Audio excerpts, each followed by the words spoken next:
other people have this fantasy of, well, I heard I could sell for, and you're like, well, here's my offer. And they're just not ready for the reality check. When an agency acquires another agency, they do it because they feel that agency is profitable, and they're not doing it to run that book into the ground. You want your agency to be amazing. And to do that, you have to run it with a lot of positivity.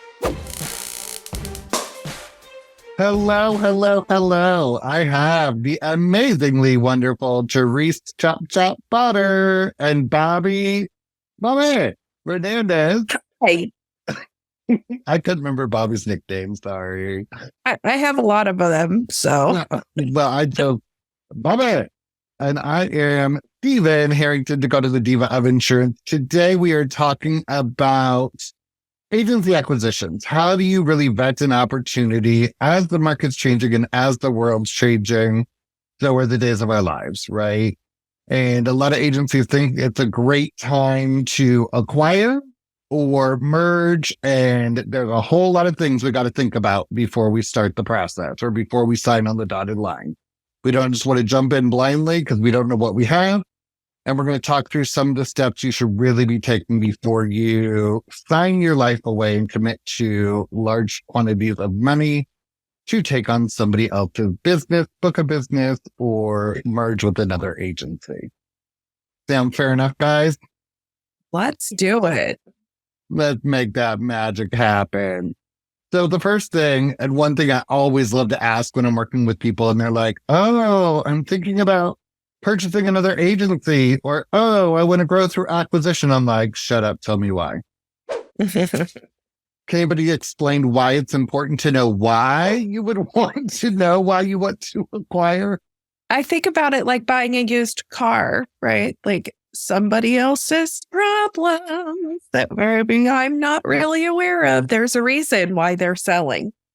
There is a reason why they're selling. There's a reason why they're selling. We need to identify what that reason is. And is that agency aligned with our vision and values? And is it going to be smart or not smart? You know, sometimes the grass is not always greener on the other side. So doing the due diligence and making sure we really understand what we're getting into is going to be important. Well, and I wouldn't be surprised if Stephen gets the answer to grow. To grow. I want to grow. To grow. The fastest way to grow is to just buy more. Mm-hmm. And sometimes they get it in their heads, let's just buy more, buy more, buy more. And we don't care what it is. We just want to grow by buying more, which is not the direction you need to go in. Well, I think there's a lot of really good, valid reasons why somebody wants to grow through acquisition. And I think there's some that are like, let's clean up your house first. Like we might lose out on an opportunity, or we're going to put in twice as much work up front to make sure this is successful. But I mean, we could look at market access, right? Sometimes if you grow and you have a larger book size, carriers look at that preferably. And especially in this market where it's hard to get appointments, somebody with a solid loss ratio or somebody with a solid size book with a carrier is going to look more attractive to get new appointments. So one of the reasons that people might want to expand through acquisition is just better market access. Or maybe they can get an appointment they didn't have before through the purchase. And sometimes they're like, hey, we've gotten this far, but we've hit a hump. Like we're growing and shrinking and like we're flat. We're writing as much as we're losing. We're now at the size where we need another injection. Or I need to put in a whole lot more time that I don't necessarily have. So I think there's lots of good models and I think there's lots of great ways to approach it. We just have to be really careful that it is the right fit for our agency as well. Well, and sometimes it's just location. They're looking for a location and that agency happens to be in the right location. Yeah. It could be market saturation, like what do they have? It could also be maybe it's a different type of clientele that you've been trying to work with. I've seen some people that target specific books of business where they really specialize and they have some great appointments for trucking or another more specialized industry. And they're now targeting that part of the book of business from other people. So it doesn't even have to be just buying the whole book. Sometimes it's like buying lines of business from a partner or somebody else. Some other agencies I know are looking towards captive and seeing what's happening in the captive place. Do they own their book or don't they? And if they do, they're bringing them to the independent side, because if they own their book, they can start rewriting and have better market access for the changing needs of insureds by being independent. There is lots of right and wrong reasons to purchase. I think one of the wrong ones is, well, because I need to grow, and so I just need something. Like, anything's better than nothing. So we just buy the first thing we see, or we get so excited that we just sign on the dotted line without doing some due diligence or really looking at, was that proper? And I think that's kind of what we want to get to the bottom of here on this conversation is, what are some of the things we should be looking at when we're vetting an opportunity? What is the goal of going through and finding out what's really happening? Like, should we be doing some market research? Should we be looking and seeing what's happening with those carriers in that region? If we have clients that love other states, like I live in Washington, Arizona's a snowbird state. So lots of people from Washington also go to Arizona. So one of the smaller agencies I worked at, we had a small office in Arizona that was open like 2 days a month. So somebody from Washington could go down and keep the office, have office hours or somewhere to go down and do some marketing or chamber or community involvement. And then in the winters, we were open more hours when there was somebody permanently in the state because they were a snowbird. So they went back and forth between Washington and Arizona. So one of the reasons for us to look for acquisitions in that area was just some like office space, right? Like we wanted an established office that didn't care if it was open or not, how tech savvy were the people, was it primarily the demographic we were looking for? Do we already have the market? Yes, great. Let's do a acquisition here. What are some other things we can think of that people might want to look at when looking for a good merge situation, or how to vet an acquisition? I think they really need to be analyzing that book, but also I think the staff is important, especially right now, because we know that, the whole silver tsunami in the insurance industry is a real thing, right? We did not do a good job of replacing our stuff. And 10-year period where nobody got into insurance, I feel like. Every time we do surveys in an office, it's like, have you been in insurance more than 10 years? Half the people raise their hand. 5 to 10, nobody raises their hand.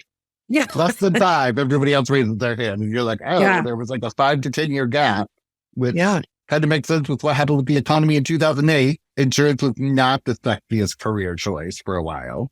Yeah, really not the sexiest career choice. And sometimes, we forget that even though we work in a really serious industry, we need to still have some fun and understand that, yes, our business is serious, but we can also have a good time while doing it, as long as we all know what we're working towards. And I think really evaluating that staff and that management to make sure that everybody is aligned, because there's nothing, that can destroy a really energetic team than adding other team members that potentially damage that culture. So be really mindful and thoughtful about that acquisition. And, you can get really great experienced or new team members that way without having to go and recruit individually through acquisition, but making sure that we're communicating and understanding and bringing those people on thoughtfully and mindfully and setting really good expectations. I think that you need to have some really great questions for any acquisition that you do. Just some baseline questions. And we, APP, may be able to help with those questions. But I just think, like Bobby mentioned earlier, why are they selling? There may be a reason for them selling. Some of them want to retire. Some of them have health issues, which are understandable.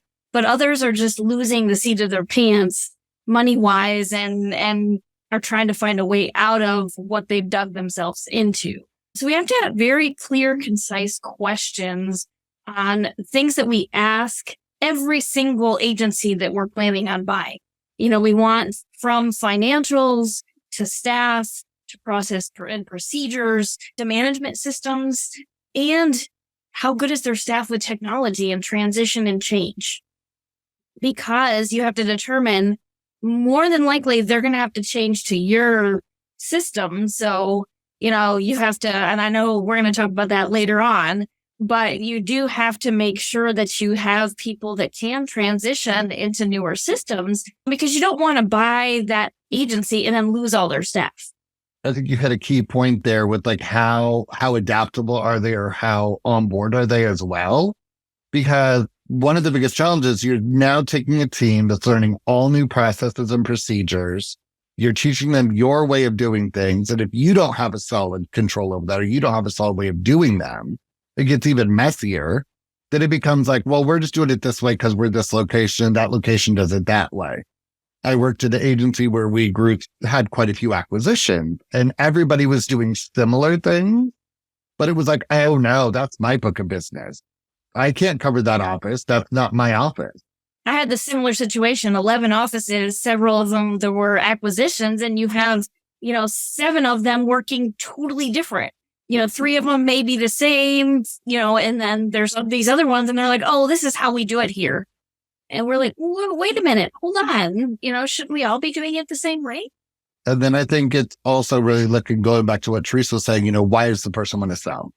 A lot of times when we look at financials, we have to be really careful when we're looking at the financial performance of the carrier, because sometimes business people get very creative with their accounting skills. And we're looking at it and it looks horribly unprofitable.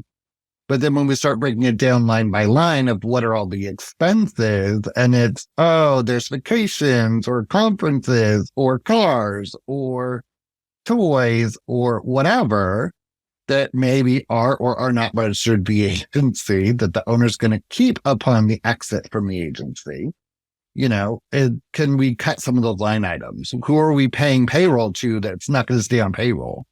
I think also, especially with family-run agencies, a lot of times there's people that are on payroll that don't have a real job.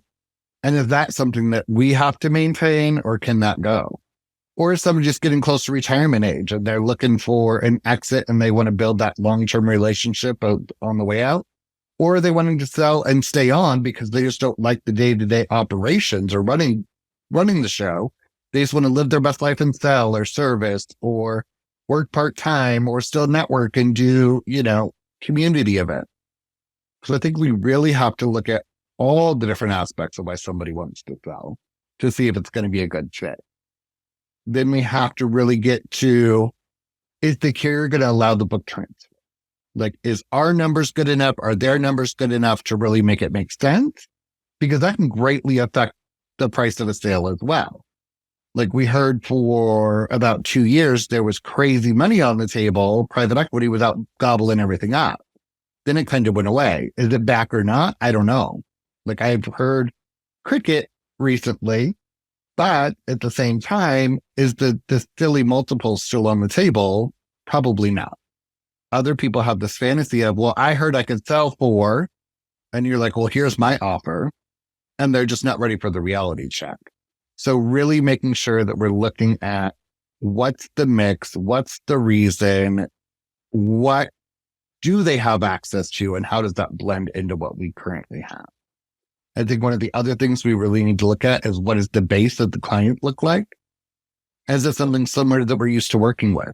If I'm an ultra preferred agency that does primarily commercial and they have a lot of non-standard auto, am I really going to understand the servicing requirement of that book of business? Not that it's right or wrong. It just might be different than what I'm used to.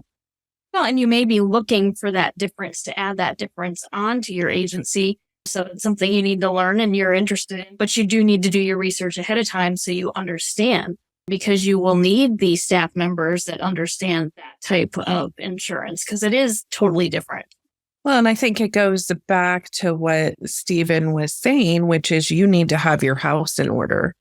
I'm not, if we think about selling your home, you fix it up. You do all the things that you need to do before you just put it on the market and start showing it, right? So make sure that you have your house in order. And I think another thing that's really important to communicate to agencies that are selling and staff that is coming on board is that When an agency acquires another agency, they do it because they feel that agency is profitable, and they're not doing it to run that book into the ground. They're not doing it to fire everybody and, demolish the book, right? I think you buy a profitable time. Most of the time. Yeah, exactly. Exactly. Well, and I think that there's different reasons too. Like I've done several acquisitions or worked as a manager through several acquisitions, and one of them was we went in to talk to the owner. Wanders in the office one day, is like, "Hey, I'm ready to sell," and we're like, "Huh?" Like, cool. Like we've talked to you a few times over the years and kept a relationship alive, but you weren't planning on retiring for another 5 years. It's like, nope, I'm ready. So sometimes we, when we least expect it, it wanders in. So we go to start getting some numbers, looking at some financial, and the primary office person quit. Just up and was like, well, if he's selling, I'm out. Which that was a one-off, right? Normally the team either doesn't know until the time the acquisition is done, or they know and there's an onboarding period with conversation and what have you. In this case, the person's like, I'm out, bye. And they just left in the middle of the night, no notice, whatever. And they were upset because they couldn't afford to buy the agency. Right. So do you know your staff as you're going through this process or as you're getting ready to sell? Agencies have to be prepared for that too, right? There may be some, churn when that happens. Yep. We may lose some, but we also may gain some additional opportunity from that too. So. And one of the things that we looked at for this specific thing, it was the owner and one employee. That employee left, so that left the owner. The owner's like, I don't want to continue working. And we had to look and say, do we need to hire somebody else or can we absorb this into our existing flow? We were of the size where we're like, we can probably absorb it, right? It'll be a transition for a couple of months. We're going to push the team a little bit, but over a few months, we'll be able to absorb it and everybody will just get used to it. Other ones were like, I don't know how you're running this office with this few people. We're going to have to hire more. Like, we're going to do this acquisition, but we need to factor in another 2 people on payroll to make this happen. So I think there's lots of things that adjust the price of an agency as well. But if we don't know what we're looking at, we can't make smart decisions. We can't decide if it's a good fit for us or not. So I think also looking at licensing and other regulatory compliance, there's some states or there's some carriers that will not allow you to offer their products unless you have a physical location with staff in certain areas, which I think is good protection for the local agent. But at the same time, sometimes I question it. There's no right or wrong answer, right? Every carrier's got their own thing. But do we really want to maintain a location somewhere just for that appointment? Or do we really want to keep a state or something that we're maybe not so familiar with? And if we're not looking at the book of business or the mix of business, sometimes things slide through. And there was a few acquisitions where we did that we looked at and we were like, there's 4 states we're not even licensed in. And for us to get licensed for the agency and agent licensed and everything else, it was literally 1 or 2 policies in each state. But the agent would just go get an appointment with the carrier, be like, we're now in this state. We're now in this state. We're now in this state. And the carrier was like, okay. And we were like, cool, we want to purchase this, but we cannot have these 5 polls, right? Like, it doesn't make sense for us to service these. What other options are there? So I think also really looking at what are the regulations? What are the things happening in the area? And what is it you do or don't to still be successful with your acquisition? Well, I know some of them have the financial licenses and, they have to sell to somebody who has the financial licenses. If not, they have to take those books of life insurance policies and pass them to another agency that has the license. So it can get extremely complicated. I think the other thing that we really have to talk about and address is seeking professional help. And I'm not talking about like mental, like we all probably need some therapy. I'm feeling so attacked right now. I'm feeling attacked as well. But when we're seeking professional help, we really have to look at who's experts and what are some consultants we can work with to make it happen. Whether it's to make sure it's a solid valuation of the agency, working with somebody that really understands how to evaluate, or can you get financing for it? Are you going to have to work with a person that understands the insurance industry? They're giving you a loan on a promise, right? Like it's a book It's a book of clients that are all just old promises. It's not like we have a lot of hard assets or other things to protect. And some banks don't understand the insurance industry. So it's good to have somebody neutral that can kind of take a look at the whole picture, both agencies, evaluate them and understand them. But if it's somebody from inside the agency, they can be a little biased. So it'd be good to have somebody neutral. Do we have the right attorney on our team for legal? Or are we just going to, lawyer.com it or whatever it's called, right? Legal Zoom. We're just going to write our own contract. Why not? Makes lots of sense when we're spending hundreds of thousands of dollars, right? And sometimes it can be even as small as just like you're purchasing a line of business, like we talked about at the beginning, from a specific agent. That's a little less diligence required there because you're normally familiar with the product line or the reason why they want to get rid of that one line or move that one line along. I worked at a small agency that we decided to get rid of all of our commercial one year. Like it just wasn't profitable for us. And the team struggled servicing commercial. And so we reached out to 3 other agents and we're like, hey, we're looking to offload all of our commercial. Here's what it is. Is anybody interested? And 2 were like, oh, that's too small for us to even worry about. There's not enough premium there for us. I'm like, right, but you'd be gaining the clients. Like for me, it was a hard concept of we weren't trying to even sell it. We were just trying to get somebody we knew to service it and take it at the renewals so that the clients were still getting service. Another agency was like, yep, nope, that's not our jam. Sorry. And the third one was like, well, I don't know what we could pay you for it. And we're like, we're not looking for money. We just went out a commercial. Like, we will give it to you. They're like, you're going to give us X amount. And I'm like, if you will service it, absolutely. It's yours. Here you go. So, I mean, there's lots of random things and lots of ways to look at it. I think really the final parts are looking at how do we integrate after acquisition? Like, how do we onboard the team? I think is an important step. And I think you need to have that written out as part of your conclusion or as part of your plan for once it's closed, what does day 1 look like? What about 2, 3, 4, week 1, week 2, week 4, whatever? I think you can also follow whatever your agency's onboarding process is for new clients or new staff. Sorry, not clients. So the real question is your house in order? Yes or no? Do you have onboarding processes? And can you really work through or work with a professional to come up with what does that process look like when you're looking to acquire or grow through acquisition? And that's something we're happy to help you with.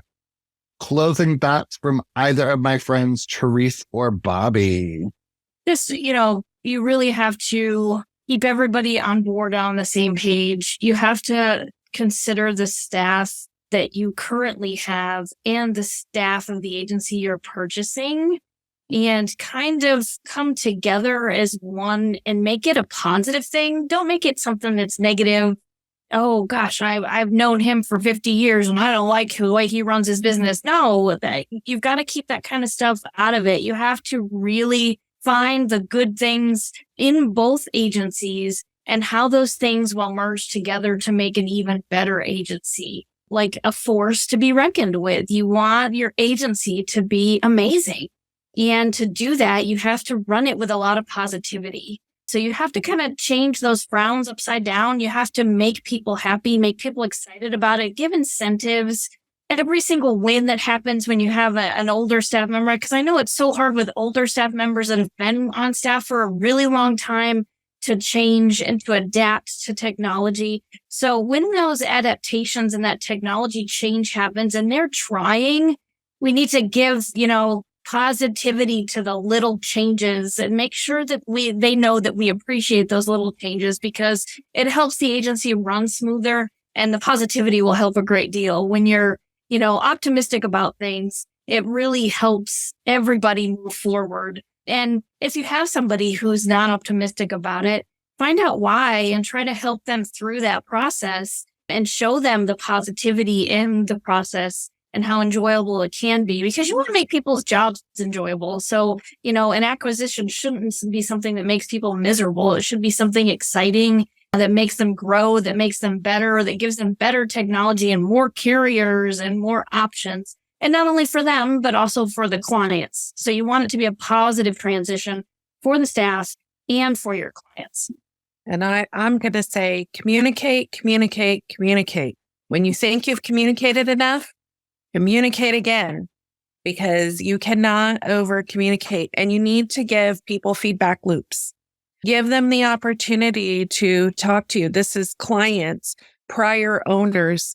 Everybody needs to be on the same page. And when we see things starting to us versus them, we need to rein it back in and understand we're all one agency and we're all here for the agency. We're here for our clients. We're here for growth, and we need to all be on the same page. So I don't think that you can over communicate enough. I'd also say a really good tip is to form, maybe an acquisition committee where people you can have some internal cheerleaders that are going to cheerlead your event as it's going. That way you have all teams represented and nobody feels left out in that way. And there's always a place for them to go back and give that feedback and that understanding as you go through those things. And I would like to end with the harsh reminder that not every acquisition is the right fit for everyone. So just because somebody comes to you and says, here, I want to sell to you, doesn't mean that you have to buy. And just because you see something doesn't mean that you need to jump on it and purchase it. So make sure it's a good fit culturally. Make sure your processes are in place and you're prepared and ready. Make sure that you do your due diligence, really look at the bottom line, and make sure that you are prepared for an acquisition. It's messy, but it can be well worth it. And remember, there's professionals that can help you, such as us. We're here to talk it through and give you advice. And we have a whole slew of people that we work with all across the industry that we're happy to refer you to as well. So until next time, friends, we will see you soon.